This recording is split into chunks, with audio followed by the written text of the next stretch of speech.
Oh, my name's Kevin Lane, Kevinlane. Okay. And how long ago did you get into racing personally? I'm 46. I started racing street cars, drag racing in Dallas, Texas at 15, 16, 17 years old. And then you raced what circuit?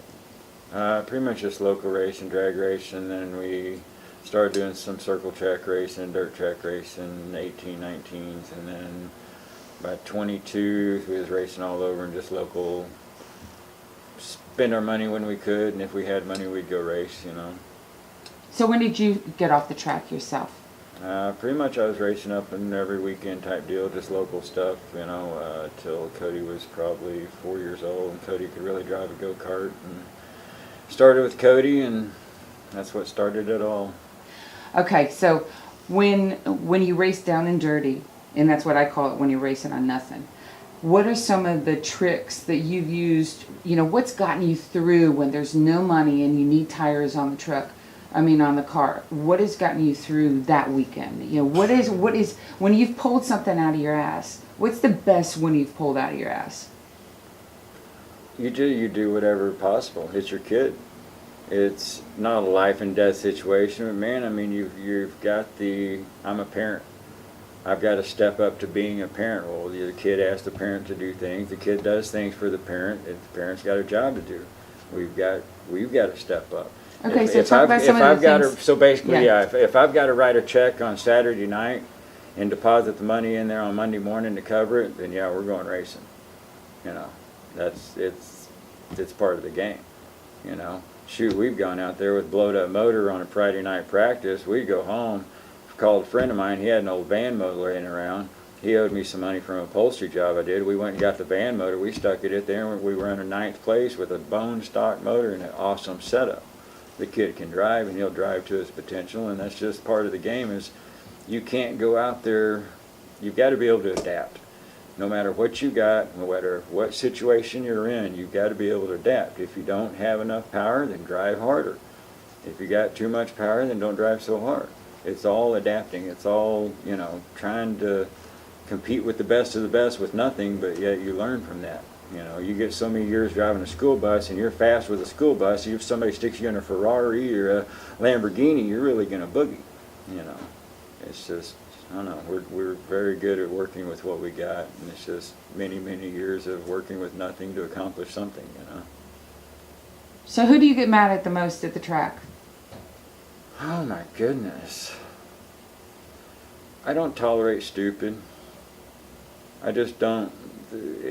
What we do is just grassroots racing, and it's really, most of the people at the track are common sense people. It's grassroots people. It's my kid, we're all just very common sense grassroots people, and when you vary from that common sense world, 2 + 2 is 4, and you're not going to change that theory, then that becomes stupid.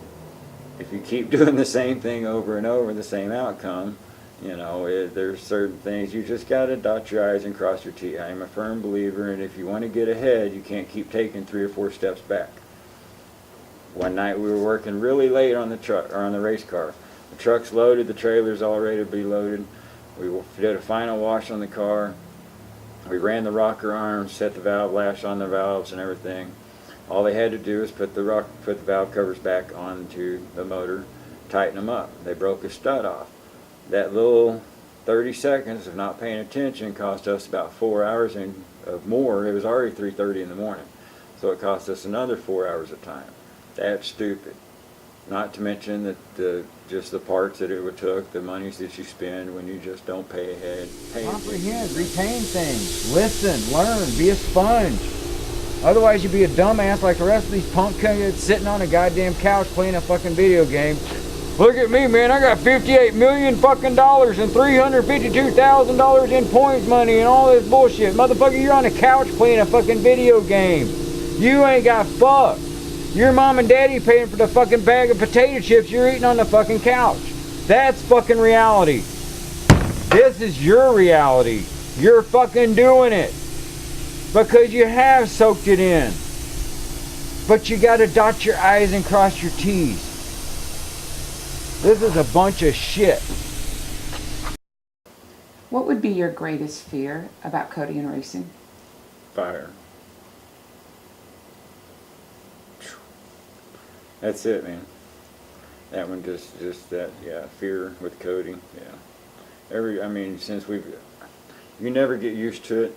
Since he was 4 years old, he's been crashing and beating and banging, and, it's just, that's another reason that, man, the stress level at the track, it's the passion and it's the love and it's your wanting to see your kid exceed. But man, you're sitting there putting your kid in a machine that's doing 150 miles an hour nowadays, that straight up, I mean, the last time he went out, that could be the last time I seen him.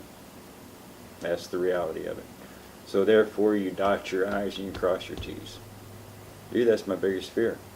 You check every nut, bolt. The last thing you want is I killed my kid because I didn't tighten this bolt. Is that why you lose your temper at the track?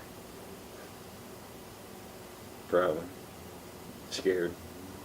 You get scared, How many chances are you going to use up? So what's his dream? Run with the big boys. What's your dream? See him catch his dream. So you do... Maybe drive the truck for him. So your schedule during the week is what? What leads you to a race? Oh, working this upholstery shop till 5 or 6 o'clock at least. Make enough money to hopefully go to the shop and pay for parts and work on the cars till usually 10:30, 11 o'clock. Depends on if he's got homework. Usually he does his homework at school. He's got a class, then he does his homework in school. But we'll work in the shop till about 11 o'clock and he'll go home and they go to bed, Jackie and him go to bed, and I come back to the shop. I'll stay till 3 or 4 o'clock in the morning. I come back in about 10 or 11. Jackie comes in at 10, opens up the shop, and I'll come in at noon. Do whatever it takes. You're the maintenance man, you're the daddy, you're the preacher, you're the lover, you're the friend, you're the, never ends. That's where the gray hair comes from. So, I heard you found your mom. God, you're gonna make me cry? No, I'm not gonna make you cry. All this stuff? Oh. Yeah, that was pretty intense. So how long have you been looking for her? Never knew, 45 years. So that was pretty cool. Basically in Texas, all the adoption records are sealed. And the only one that couldn't get in touch with the birth parents would be the kids. So finally I got enough, kahunas about me and wanted to know, and it was pretty cool. 3 brothers that wanted to know about me, wanted to see me, and now we're all tight. Everybody talks every day or every other day, and it's just kind of that piece of the pie I was missing. Cody's got grandparents now, and it's just, pretty cool deal. So do you think that any of them will come and watch him race?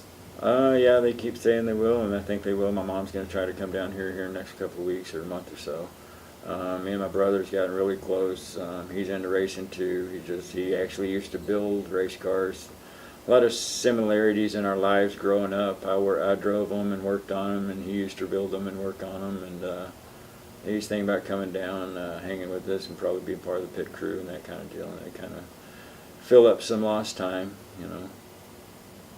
So what part does, I know what part Cody plays, what part does Jackie play in getting you to race day? She says nothing, but she's everything. The woman's amazing.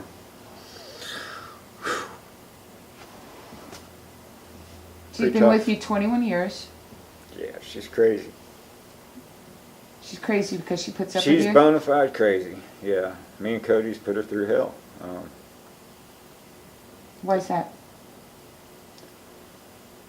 You're chasing a dream. Is the dream more important than the relationship? Nah, but somehow she knows it. She believes it too.